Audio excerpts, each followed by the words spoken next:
Hello, नमस्ते, राधे राधे। चलिए आप लोग को आज 12th का अध्याय 2 पढ़ाने जा रहे हैं, पुष्पीय पादपों में लैंगिक प्रजनन।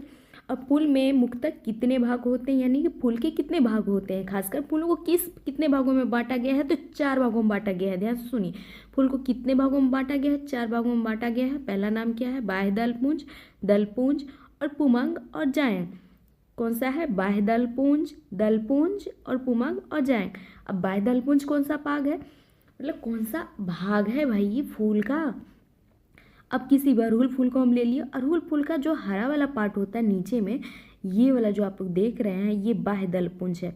और दलपुंज कौन सा है, ये जो हम लोग किसी गुलाब पत्ती है या मतलब अड़हुल फूल का जो हरा और ये लाल वाला जो होता है, लाल वाइट कलर भी होता है आजकल, ये वाला जो देखते हैं आप, लाल वाला हो गया हल्का पिंकिश कलर, ये वाला जो पार्ट है ये क्या है, दलपुंज है। और पुमंग क्या है, नर प्रजनन अंग है।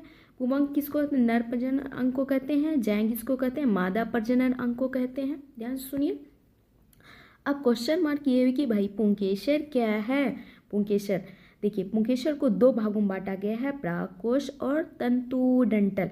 परागकोश और तंतुडंटल, यानी कि परागकोश को इंग्लिश में क्या कहते हैं, एंथर, और तंतुडंटल को क्या कहते हैं, फिलामेंट, और पुंकेसर को स्टामेन। अब ये परागकोश जो होता है, ये वाला जो पार्ट आप लोग देख रहे हैं, जिसमें खासकर पोलन ग्रेन पाया जाता है, जो आप लोग हाथ में टच करते हैं तो चिपचिपा सा एक येलोइश पार्ट होता है, यानी पीला सा जो हाथ में लग जाता है चिपचिपा सा, ये परागकोश है। और ये जो लंबा सा डंटा होता है, खासकर लंबा डंटा सा होता है, ये तंतुडंटल होता है, जिससे ये परागकोश क्या होता है, जुड़ा रहता है। ध्यान से सुनिए, ये परागकोश क्या होता है, जुड़ा रहता है। ध्यान से सुनिए, जो लंबा होता है तंतुडंटल, और क्या होता है, पतला डंटल के समान होता है। अब देखिए परागकोश क्या होता है, परागकोश में अब किस तरह का होता है, परागकोश में खासकर जो होता है 2 पाली होता है। ध्यान से सुनिए, कितना पाली होता है, 2 पाली होता है, और प्रत्येक पाली में 2 कोष्ठ होते हैं। भाई परागकोश में क्या लिखा हुआ है कि 2 पाली होते हैं। अब 2 पाली अब देख लीजिए, एक पाली ये है, एक पाली ये है, यानी कि 2 पाली, एक पाली ये हो गया, दूसरा पाली ये हो गया। अब प्रत्येक पाली में क्या लिखा हुआ है कि प्रत्येक पाली में 2 कोष्ठ होते हैं, एक पाली ये और दूसरा पाली ये। तो प्रत्येक पाली में यहाँ पे 2 कोष्ठ तो आपको दिख ही रहा है, एक ये हो गया और एक हो गया, यानी कि 2 कोष्ठ। हम ये वाला जो पार्ट देख रहे हैं गोल गोल, ये हो गया कोष्ठ। अब इसको हम पाली कहते हैं और इसको कोष्ठ कहते हैं। ध्यान से सुनिए, इसको कोष्ठ कहेंगे और इसको क्या कहेंगे, पाली कहेंगे। तो प्रत्येक पाली में कितना हो गया, 2 कोष्ठ हो गया।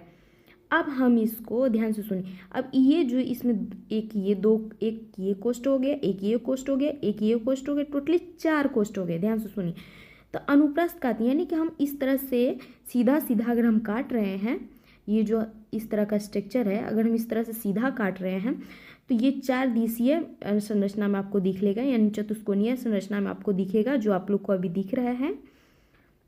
चारों कोनों पे लघु बीजाणुधानी होते हैं।